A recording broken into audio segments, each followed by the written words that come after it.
Oi, pessoal! Vamos começar então nossa aula sobre sistema ABO.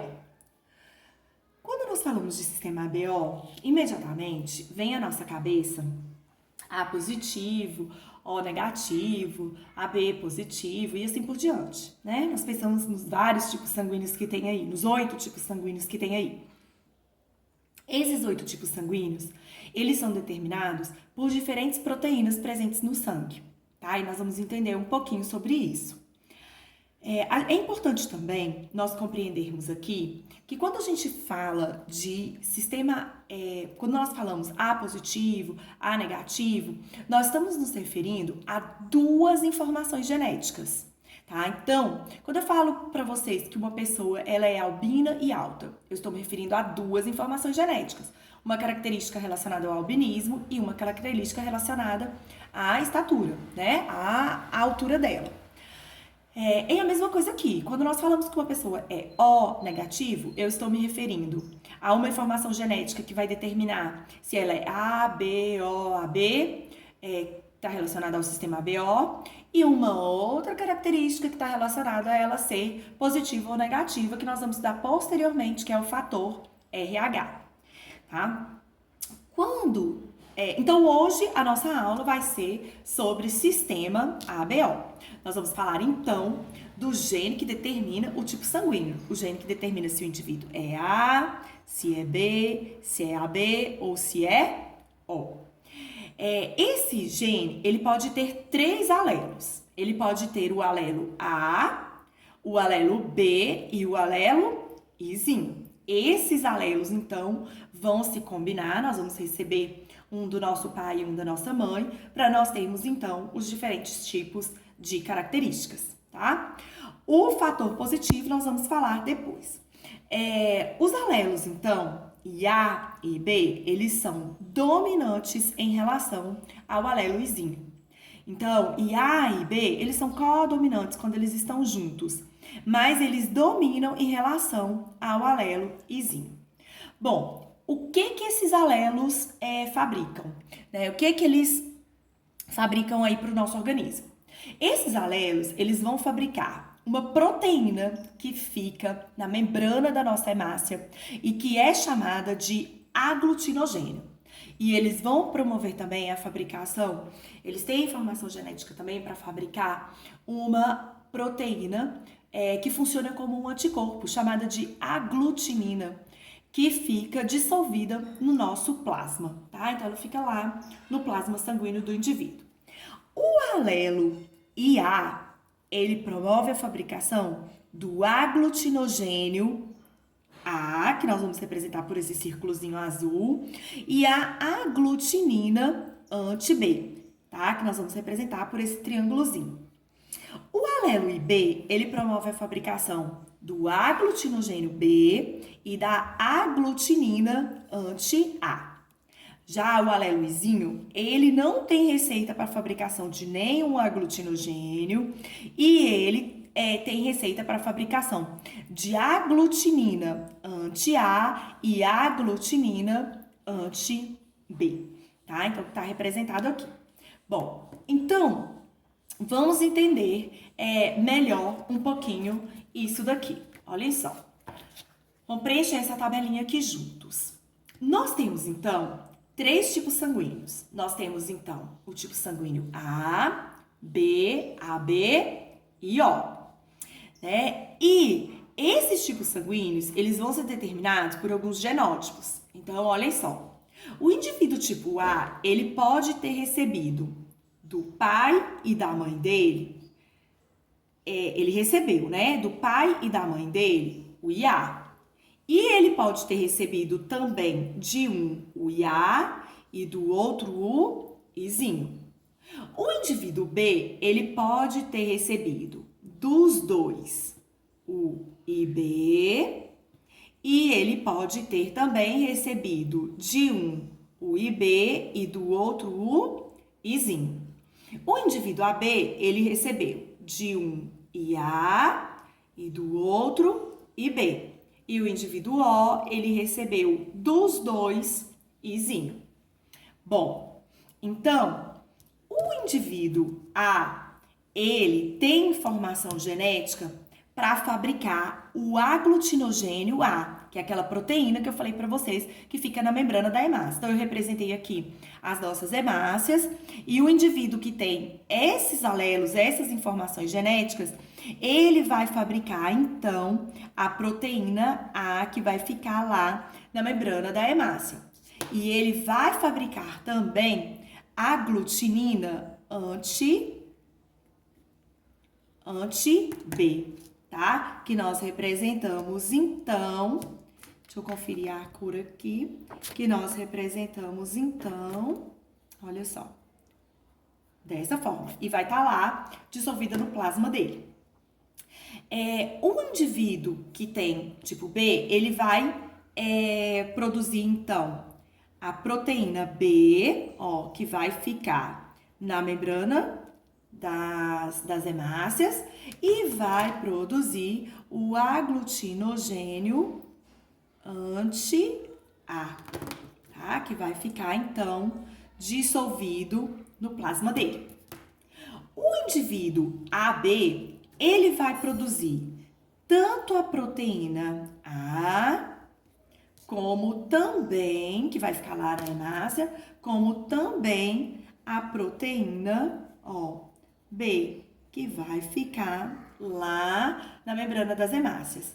E ele não produz, quando eles estão juntos, então, eles não produzem aglutinina, tá? O izinho, né, o tipo O, que vai ter só a informação izinho, ele não vai produzir nenhum tipo de aglutinogênio, mas ele vai produzir aglutininas anti-A e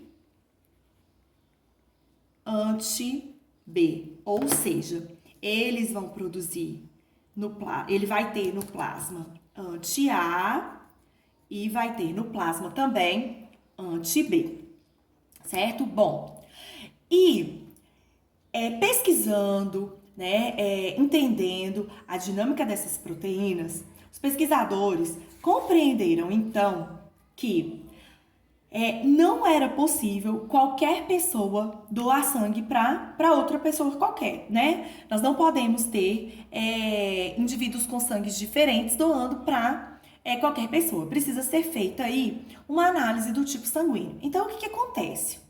Quando a gente tem uma grande quantidade de proteína B encontrando com anti-B e de proteína A ou de proteína A encontrando com uma grande quantidade de anti-A, nós temos o que nós chamamos de coagulação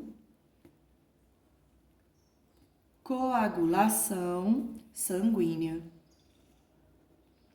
E o que é essa coagulação sanguínea? Todo mundo aqui já viu coalhada, né? Quando o leite está coalhado, o que acontece? Ele fica como se fosse em pedaços. A mesma coisa acontece com o sangue.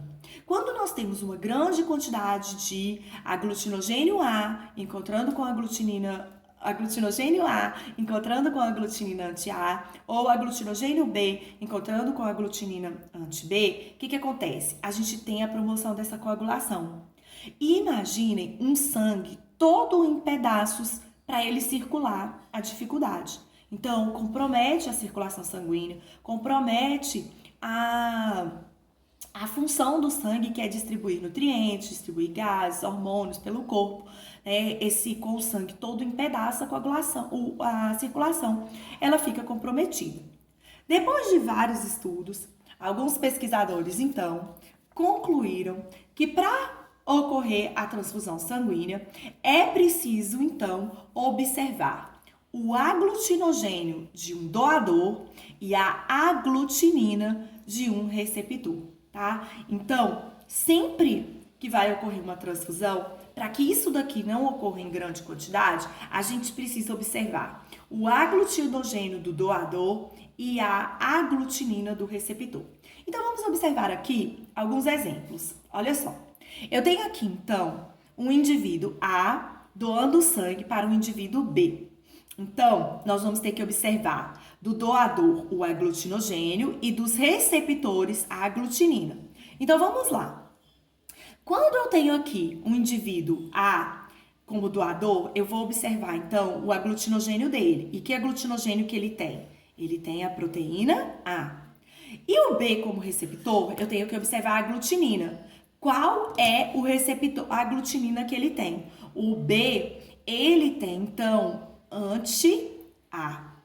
Então, se o B, A doar sangue para o B, eu vou ter muito A encontrando com muito anti-A. Ou seja, essa transfusão não é possível, tá? Quando eu tenho um indivíduo A doando para o indivíduo B doando para o indivíduo O, eu tenho então que observar do B o aglutinogênio. E o B, ele tem o aglutinogênio B. E o O, ele tem anti-B e ele tem também anti-A.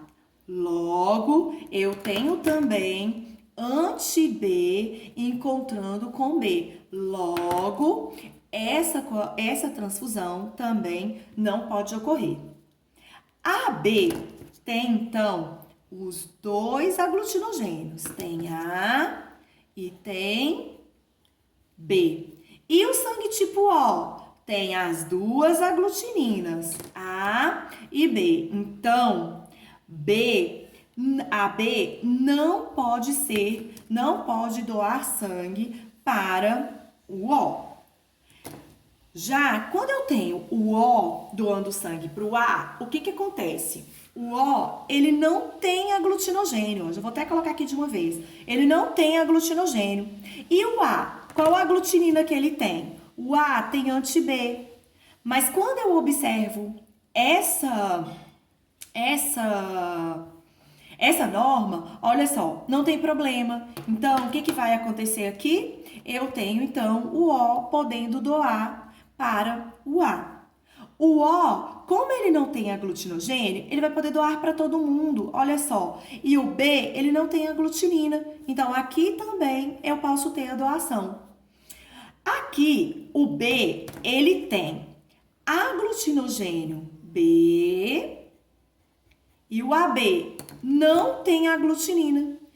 Como ele não tem aglutinina, ele pode ser o receptor de todo mundo, tá? Então, depois que a gente observa essa regrinha, que precisa ser seguida para a gente não ter uma quantidade de coagulação muito grande, para não prejudicar o nosso sistema circulatório, a gente conclui que o sangue tipo O, por não ter aglutinogênio, ele pode doar para o A, ele pode doar para o B e ele pode doar também para o AB. Ele pode doar para todo mundo. E o AB, como ele não tem aglutinina, ele pode receber de todo mundo. Ele pode receber do A e pode receber do B também. E aqui, vale a gente lembrar também que o O, ele pode receber dele mesmo. O B, ele pode também receber dele mesmo. O AB também e o A também. Lembrando que nós estamos falando só do sistema ABO. Quando nós falarmos de sistema RH, do fator RH, nós vamos voltar nesse esqueminha aqui, tá? Então, quando a gente considera o sistema ABO, o O, ele vai poder doar para todo mundo. E o AB, ele vai receber de todo mundo. Por quê? Ele não tem aglutinina. E o O, ele não tem o aglutinogênio. Por isso que ele é o doador universal. Então, nós vamos encerrar aqui. Na próxima aula, nós vamos falar, então, de sistema RH, tá? Eu espero que vocês estejam bem, que vocês estejam gostando, tá? À medida que eu for fazendo os vídeos, nós vamos conversando no que eu posso melhorar. E todas as dúvidas dos exercícios que eu postei para vocês, nós vamos tirar na live, tá? De acordo com o calendário da nossa escola. Bom, e eu continuo desejando que vocês façam dos sonhos de vocês um objetivo. Um beijo no coração de cada um.